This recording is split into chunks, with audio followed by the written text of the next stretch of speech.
Hello friends, तो चलिए start करते हैं। आज के जितने भी most important daily current affairs हैं और पीआईबी न्यूज़ हैं उनको हम कवर करते हैं। तो सबसे पहली जो आपकी न्यूज़ है वो है रिजर्व बैंक ऑफ इंडिया से रिलेटेड। इन्होंने एक नया फाइनेंशियल इनिशिएटिव निकाला है। जो भी यूएस डॉलर और रुपी के बीच में फॉरेक्स स्वैप विंडो होती हैं, दो स्पेशल विंडोज़ इससे रिलेटेड निकाली गई हैं। मेन जो ऑब्जेक्टिव यहाँ पर है कि ज़्यादा से ज़्यादा हम अपनी फॉरेक्स को स्ट्रॉन्ग कर पाएँ। ठीक है, तो इसके लिए आरबीआई ने क्या करा है, ताकि हमारा जो इंडियन रुपी है उसको प्रोटेक्ट करा जा सके, ताकि वो वैल्यू में फॉल ना करे, इसीलिए फॉरेक्स स्वैप कंडक्ट कराया जाता है। ये एक रिस्क फ्री वर्जन है टेम्परेरी ट्रेड का। तो इसमें दो अलग अलग विंडोज़ जो हैं, इसमें क्या करा जा रहा है, देखिए कोई भी बैंक जो है वो यूएसडी में अमाउंट अगर लेके आता है तो वो आरबीआई को देके उसके एक्सचेंज में इंडियन रुपीज़ ले लेता है, एंड जो इसका रिस्क होता है वो आरबीआई अपने ऊपर लेता है। तो पहली जो विंडो है वो है आपकी एनआरआईज की सेविंग्स रिलेटेड, यानी कि जो नॉन रेजिडेंट इंडियंस हैं वो लोग किस तरीके से अपनी डिपॉजिट्स करते हैं। वो लोग foreign currency non resident bank, ठीक है, इस अकाउंट के थ्रू, FCNRB भी इसको कहते हैं, इसके अकाउंट के थ्रू अपनी फिक्स डिपॉजिट्स बनाते हैं एंड उनका फॉरेन मनी वो इस वे में इंडियन बैंक्स में स्टोर करते हैं। तो जो भी ऑथराइज डीलर बैंक्स होते हैं कैटेगरी 1 के, वो एनआरआई से अमाउंट ले लेते हैं, चाहे वो यूरोज़ में है चाहे पाउंड्स में है, फिर वो उसको यूएसडी में कन्वर्ट कर लेते हैं। ठीक है, फिर आरबीआई के साथ वो लोग एक्सचेंज करके उसको आईएनआर में कन्वर्ट फाइनली करते हैं। लेकिन जो पूरा का पूरा रिस्क होता है करेंसी का, जो उसमें जो भी मार्केट डामाडोल हो सकता है एंड उसकी वजह से वैल्यू गिर सकती है, तो वो पूरा रिस्क जो है वो आरबीआई उठाता है। तो यहाँ पर जो रूल है वो ये है कि मिनिमम 3 ईयर्स का लॉकिंग पीरियड होना चाहिए और मैक्सिमम 5 ईयर्स।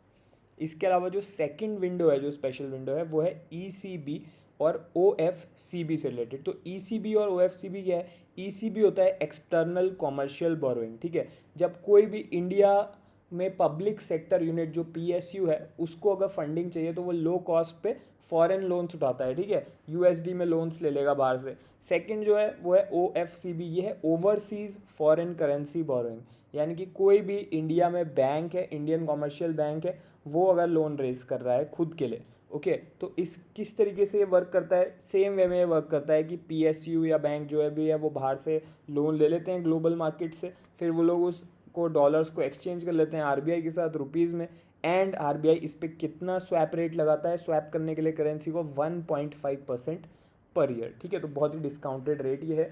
यहाँ पर भी सेम रूल है जो पिछली वाली विंडो में अप्लाई होता था कि मिनिमम जो है मैच्योरिटी पीरियड 3 ईयर्स का एवरेज होना चाहिए यहाँ पर। ठीक है, 3 ईयर्स या उससे ज़्यादा। तो बेसिकली यहाँ पर ये जो टारगेट ये रख रहा है आरबीआई कि $40 बिलियन से लेके $50 बिलियन तक, ठीक है, इतना वो लोग फॉरेन इन्फ्लो कर लें 2026-2027 के फाइनेंशियल ईयर में। नेक्स्ट न्यूज़ के ऊपर चलते हैं। तो स्टेट बैंक ऑफ इंडिया ने डिविडेंड चेक दिया है, किसको, फाइनेंस मिनिस्ट्री को दिया है, यानी कि फाइनेंस मिनिस्टर निर्मला सीतारमन जी को प्रेजेंट करा है। कौन से फाइनेंशियल ईयर के लिए, वही जो अभी फिनिश हुआ है 2025-2026 के लिए। कितना अमाउंट जो है वो दिया गया है, 8,813 करोड़। ठीक है, तो रफली 8,800 करोड़ दिया गया है। क्यों ये दिया जाता है, क्योंकि जो गवर्नमेंट ऑफ इंडिया है उसका मेजॉरिटी स्टेक है आपके स्टेट बैंक ऑफ इंडिया में, तो जो उनके प्रॉफिट्स हैं वो गवर्नमेंट को अकॉर्डिंगली दिए जाते हैं। नेक्स्ट जो आपकी न्यूज़ है, रिजर्व बैंक ऑफ इंडिया ने रिकॉग्नाइज कर लिया है सहमति फाउंडेशन को। इस फाउंडेशन का नाम है सहमति फाउंडेशन। ये एक तरीके की सेल्फ रेगुलेटरी ऑर्गेनाइजेशन बन चुकी है अकाउंट एग्रीगेटर नेटवर्क के लिए। अकाउंट एग्रीगेटर नेटवर्क क्या है, देखिए अकाउंट एग्रीगेटर नेटवर्क सिंपल अगर लेमैन टर्म्स में हम लोग समझें, अगर आप बैंक में लोन लेने जाते हो तो आपको बहुत सारे डॉक्यूमेंट्स देने पड़ते हैं, अपना बैंक स्टेटमेंट, अपनी आईटीआर, कोई पॉलिसी करा रखी है, अपने डॉक्यूमेंट्स। तो बेसिकली यहाँ पर क्या होगा, आपको कोई भी डॉक्यूमेंट जो है वो कोई भी ऐसे हार्ड कॉपी के वे में नहीं होगा, सब कुछ पेपरलेस हो जाएगा। एक प्रॉपर डिजिटल इंफ्रास्ट्रक्चर बन जाएगा कि जितने भी डॉक्यूमेंट्स हैं वो डिजिटली फैच हो जाएंगे। ओके, आपसे परमिशन ली जाएगी, डिजिटल परमिशन, एंड आपके सारे डॉक्यूमेंट्स एंटिटी के साथ शेयर हो जाएंगे, बैंक के साथ शेयर हो जाएंगे, चाहे आपको लोन लेना है चाहे आपको इंश्योरेंस लेनी है। ठीक है, तो ये basically digital transfer of data रहेगा। सहमति जो है, सहमति फाउंडेशन, वो यहाँ पर SRO बन चुकी है, self regulatory organisation account aggregator की। तो वो क्या करेगी, वो यहाँ पे एक प्रॉपर वे में रूल्स ड्राफ्ट करेगी जितने भी बैंक्स हैं, टेक कंपनीज़ हैं, इंस्टीट्यूशंस हैं उनके लिए। इसके अलावा डेटा प्राइवेसी बहुत ज़रूरी है यहाँ पे, क्योंकि जितना भी डेटा है बहुत ज़्यादा सेंसिटिव है, प्राइवेट डेटा है तो यहाँ पर डेटा की प्राइवेसी मेंटेन करना एंड कोई भी लीक ना हो। इसके अलावा जो भी अगर कोई डिस्प्यूट्स आती हैं, किसी भी कंप्लेंट आती है, तो उसको भी सॉल्व करने के लिए ग्राउंड लेवल पे जो बॉडी है वो यही है, सहमति फाउंडेशन। तो आपको इसका नेम याद होना चाहिए। नेक्स्ट जो आपकी न्यूज़ है ये है ग्लोबल इकोनॉमिक आउटलुक से रिलेटेड, जीईओ जून 2026। ठीक है, तो फिच रेटिंग्स ने रिलीज़ कर दिया है इसको। कौन रिलीज़ करता है, फिर से आपको बता देता हूँ, ग्लोबल इकोनॉमिक आउटलुक को फिच रेटिंग्स। ठीक है, तो इसमें जो प्रोजेक्शंस दिए गए हैं वो देख लेते हैं। FY27 यानी कि जो अभी जो फाइनेंशियल ईयर चल रहा है इसके लिए दिया गया है 6.4% ग्रोथ। ओके, FY28 के लिए थोड़ा सा जंप करा है 6.7% पे, एंड FY29 के लिए यानी कि लॉन्ग टर्म में फिर से वापस 6.4% पे। ओके, तो 30 बेसिस पॉइंट ओवरऑल उन्होंने लोअर कर दिया, यानी कि 0.3% कट कर दिया है for the next year. Okay, next आपके इससे रिलेटेड कुछ इंपॉर्टेंट टर्म्स होते हैं जो आपको पता होने चाहिए, जैसे कि होलसेल प्राइस इंडेक्स जो है उससे रिलेटेड क्या यहाँ पे डेटा प्रोवाइड करा गया है। बिजनेस लेवल कॉस्ट जो होती हैं, जो किसी बिजनेस लेवल पे होती हैं, 8.3% बढ़ चुकी हैं अप्रैल मंथ से, अगर हम जून मंथ को कंपेयर करें।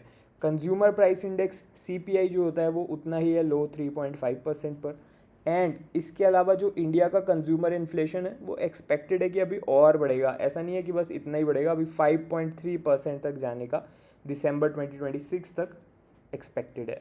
ओके, तो ऐसा नहीं है कि इंडिया में ही सिर्फ ऐसा हो रहा है, पूरे वर्ल्ड ओवर ऐसा हो रहा है, क्योंकि जैसा कि आपको पता है अभी जिस टाइप की ग्लोबल अनसर्टेनिटी चल रही है वेस्ट एशिया क्राइसिस की वजह से, या फिर आप मॉनसून की वजह से भी कह लो, तो ये कम्प्लीटली नॉर्मली एक्सपेक्टेड है कि जितनी भी डेवलपिंग इकोनॉमीज़ हैं वहाँ पे थोड़ा सा स्लो डाउन एक्सपीरियंस किया जा रहा है। तो ग्लोबल लेवल पे भी जो ग्रोथ फोरकास्ट है उसको भी 20 बेसिस पॉइंट्स ट्रिम कर दिया गया है। किसके थ्रू, फिच रेटिंग्स के थ्रू, तो अब 2.4% पे आ चुकी है।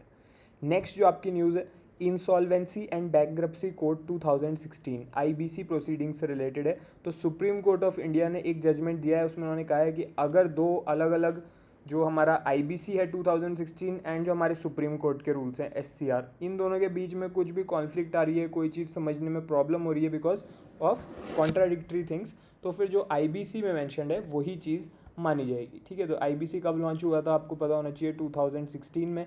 एंड बेसिकली ये उन लोगों के लिए होता है जब बिजनेस या फिर कोई इंडिविजुअल के फंड्स ख़त्म हो जाते हैं, ऑपरेटिंग कॉस्ट के लिए जो भी फंड्स चाहिए वो उनके पास नहीं होते, वो अपने लोन्स पे नहीं कर पाते, तो उस टाइम पर इंसॉल्वेंसी एंड बैंक्रप्सी कोड वहाँ पर अप्लाई होता है। एंड बेसिकली ये फाइनेंशियल जो स्ट्रेस होता है उसको कम करने के लिए एंड फंसे हुए कैपिटल को वापस इकोनॉमी में लाने के लिए यूज़ होता है। ठीक है, इसमें रेगुलेटर कौन है, insolvency and bankruptcy board of India. ठीक है, तो ये भी आपको पता होना चाहिए। इसके अलावा जो कोर्ट रूम्स होते हैं इसके वो कौन है, NCLT national capital law company law tribunal, and दूसरा है DRT date recovery tribunal. Next जो आपकी न्यूज़ है ये है डिजिटल अरेस्ट स्कैम से रिलेटेड। तो बहुत ज़्यादा अभी अवेयरनेस रही थी, पिछले साल बहुत ज़्यादा पॉपुलर भी रहे थे डिजिटल अरेस्ट, हमें रोज़ न्यूज़ आ जाती थी कि आज इसके साथ डिजिटल अरेस्ट हो गया, इतने करोड़ रुपीज़ इन्होंने लूज़ कर दिए। तो अब एक डेटा निकल के आया है गवर्नमेंट के थ्रू, 52,976। ठीक है, तो almost more than half of the if you compare it with 1 lakh CR। Okay, so almost more than half of 1 lakh CR, 52,976 CR, इतने अमाउंट के साइबर फ्रॉड हुए हैं लास्ट 6 ईयर्स में। ठीक है, एंड उसमें से 8% जो थे वो डिजिटल अरेस्ट स्कैम थे। तो डिजिटल अरेस्ट में क्या होता है, जैसे कि आपको पता है कोई एक स्कैमर होता है, वो आपको वीडियो कॉल करेगा एंड वो कोई एक हाई अथॉरिटी हाई पोजीशन वाला गवर्नमेंट ऑफिशियल बन के आपसे बात करेगा, आपको स्केयर करने के लिए, ताकि आपसे कुछ अमाउंट निकाला जा सके। ठीक है, तो यहाँ पर बेसिकली डिजिटल अरेस्ट जो है उसको कम करने के लिए, उस पर चेक लगाने के लिए कुछ सॉल्यूशन सजेस्ट भी करे गए हैं इसमें, बट जो डेटा है वो है 52,976 CR। ठीक है, इतने अमाउंट का है।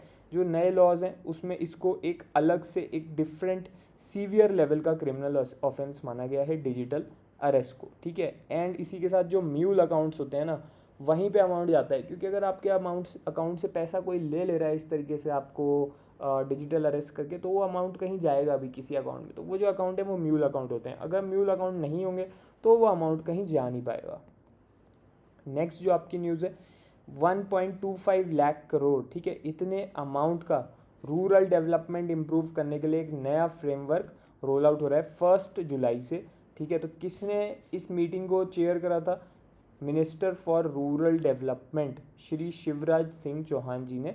एंड जो यहाँ पर जो रोल आउट होगा इस नए, बेसिकली ये जो नया डेवलपमेंट फ्रेमवर्क है, इसका विकसित भारत ग्रामीण रोजगार और एसेट मजदूर गारंटी, ये एक्ट इसका नाम दिया जाएगा। तो ये कम्प्लीटली न्यू है। इसका फुल फॉर्म भी आपको बताना चाहिए, वीबी ग्राम जी एक्ट जो है इसका फुल फॉर्म है। वीबी का मतलब है विकसित भारत, ठीक है। ग्राम का मतलब क्या है?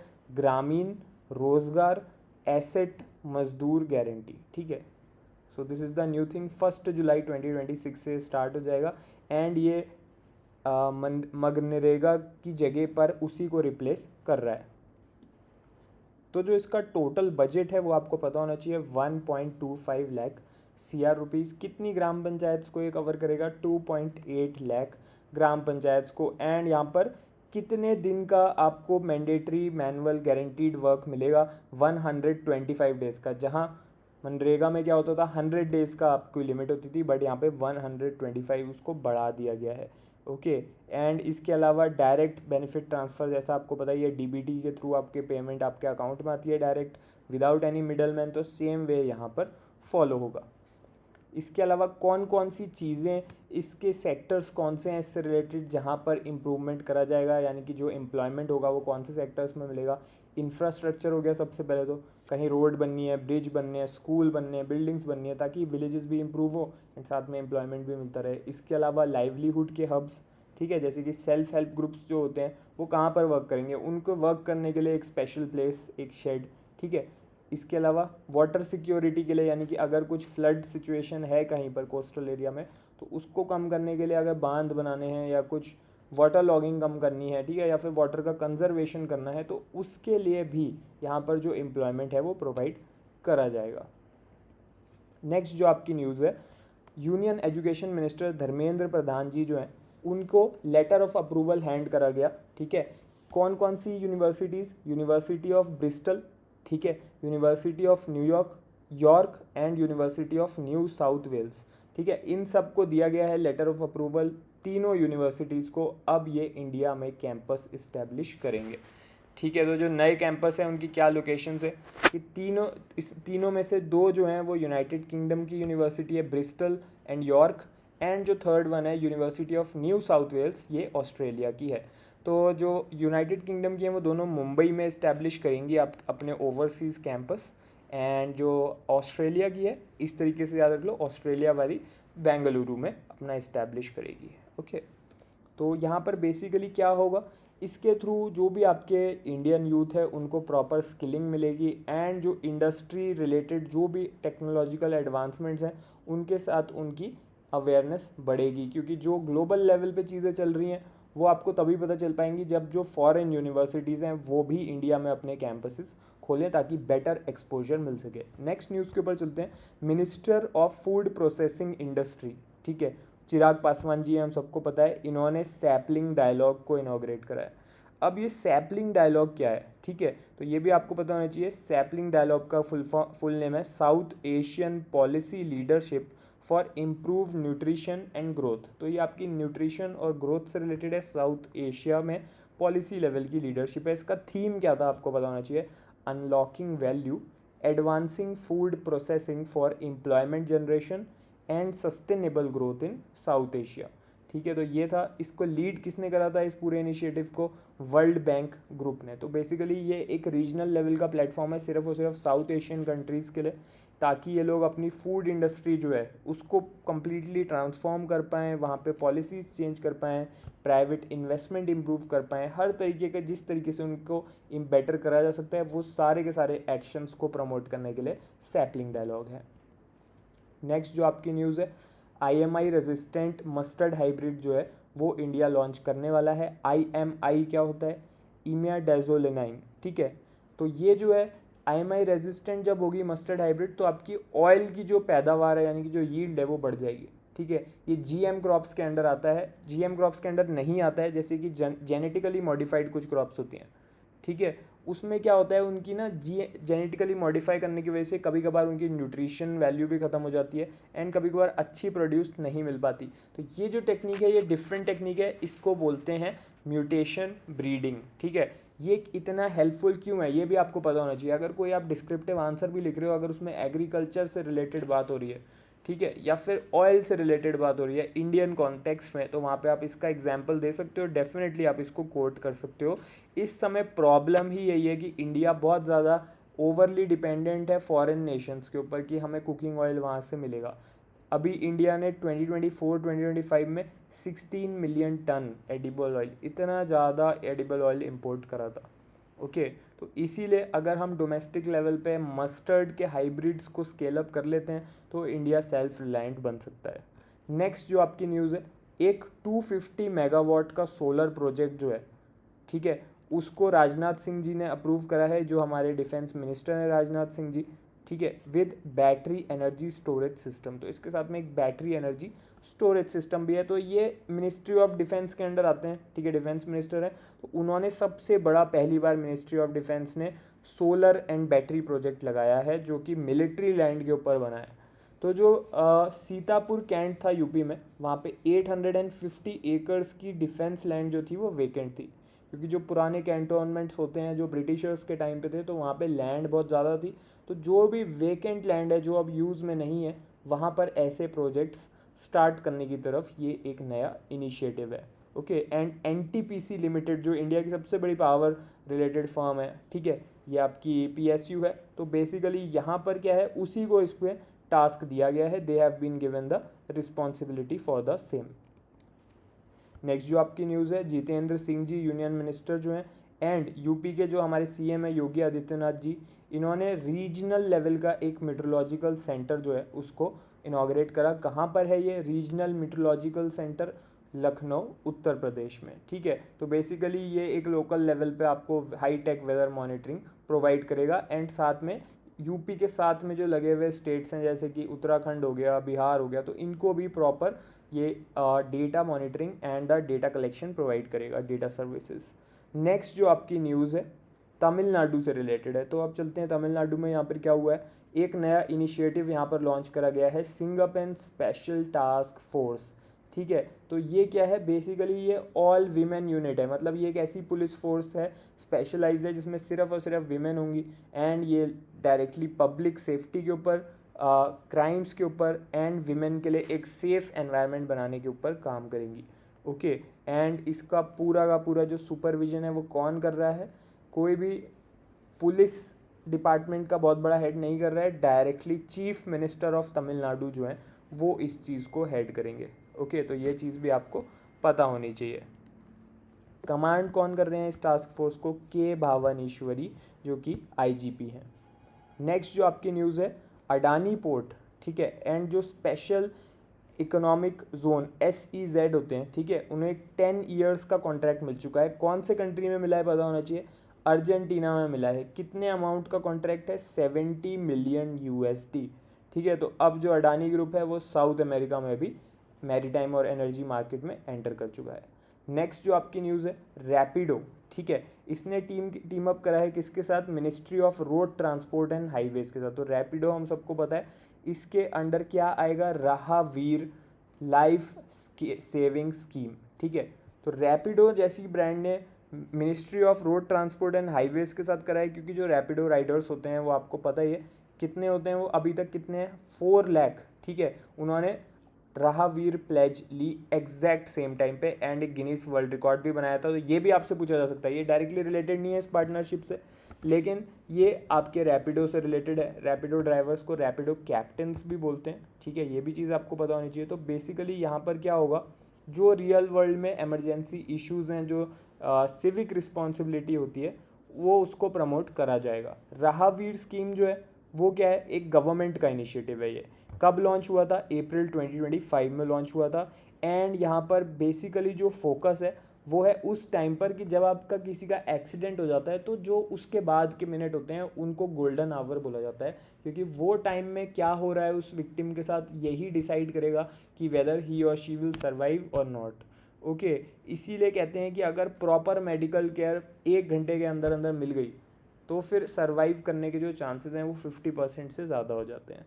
इसीलिए इस गोल्डन आवर को प्रमोट करने के लिए रोड एक्सीडेंट्स में प्रॉपर वे में care at the correct time immediately after the accident during the golden hour देने के लिए ये करा गया है टीमिंग अप। नेक्स्ट जो आपकी न्यूज़ है, एशियन इंडिविजुअल चेस चैम्पियनशिप। तो ये अब आपकी स्पोर्ट्स से रिलेटेड है। कहाँ पर हुई आपको पता होना चाहिए, उलन बातर मंगोलिया। ठीक है, तो 21st एडिशन था ये इंडिविजुअल चेस चैम्पियनशिप का मेन कैटेगरी के लिए, एंड विमेंस कैटेगरी के लिए 27 था। ये बात जान के आपको प्राउड फील होगा कि विमेंस कैटेगरी में इंडिया ने गोल्ड मेडल जीत लिया। ओके, किसने जीता है? Indian international master 19 year old हैं सविता श्री भास्कर जी। ठीक है, इन्होंने गोल्ड मेडल जीत लिया है। इसके अलावा सविता श्री भास्कर जी ने क्वालिफाई भी कर लिया है 2027 के वर्ल्ड कप के लिए। मेंस कैटेगरी में कौन जीता है? चाइना के इंटरनेशनल मास्टर कॉन्ग जियांगरू। नेक्स्ट जो आपकी न्यूज़ है स्पोर्ट्स एंड एक्टिविटीज़ से रिलेटेड, वर्ल्ड योगासन चैम्पियनशिप। ये कहाँ पर हुई? अहमदाबाद में हुई है। इंडिया ने सबसे ज़्यादा मेडल जीते हैं इसमें, कितने? 114 मेडल्स। सेकंड जापान आया है, थर्ड अर्जेंटीना आया है। ये किसने कराया था? होस्ट किसने करा था इसको? World Yogasana Bharat and Indian Olympic Association, इन तीनों ने ज्वाइंटली इसको होस्ट करा था। मैस्कट क्या था? आपसे पूछा जा सकता है एग्जाम में कि जो वर्ल्ड योगासन चैम्पियनशिप थी कहाँ पर हुई, ये पूछा जा सकता है, अहमदाबाद में। एंड इसका मैस्कट क्या था? वीर द लायन। ठीक है, वीर द लायन आपको याद रहना चाहिए। नेक्स्ट जो आपकी न्यूज़ है, मोनाको ग्रैंड प्री। ठीक है, पहले फार्मूला 1 लू वुइटन ग्रैंड प्री होता था, ये मोनाको में होता है। ठीक है, ये हुआ कहाँ पर? मोंटे कार्लो में। ठीक है, ये जो है इसमें फर्स्ट कौन आया आपको पता होना चाहिए, क्योंकि ये बेसिकली आपकी F1 से रिलेटेड है एंड ये स्पोर्ट्स से रिलेटेड न्यूज़ एग्जाम में 1 या 2 क्वेश्चंस आ जाते हैं। तो पहली प्लेस किसको मिली है ये, और ये कौन सी ब्रांड की कार के साथ ये लोग ड्राइव कर रहे थे? तो फर्स्ट वाला है एंड्रिया किमी एंटोनेली, एंड जो ये ब्रांड फॉलो कर रहे थे वो है मर्सिडीज़। ठीक है, तो मर्सिडीज़ के थ्रू जो F1 करा गया उसमें फर्स्ट प्लेस इनको मिली है। सेकंड लुई हैमिल्टन को मिली है। यूजुअली हमने देखा है लुई हैमिल्टन फर्स्ट आते हैं, बट इस बार इनकी सेकंड प्लेस है एंड ये फरारी यूज़ कर रहे थे। नेक्स्ट जो आपका important you can say news item है, ये आपके इम्पॉर्टेंट डेट्स से रिलेटेड है। कोई भी डे जब कोमेमोरेट करा जाता है साल में एक बार, तो जैसे कि वर्ल्ड एक्रेडिशन डे। ठीक है, वर्ल्ड एक्रेडिशन डे जून 9 को।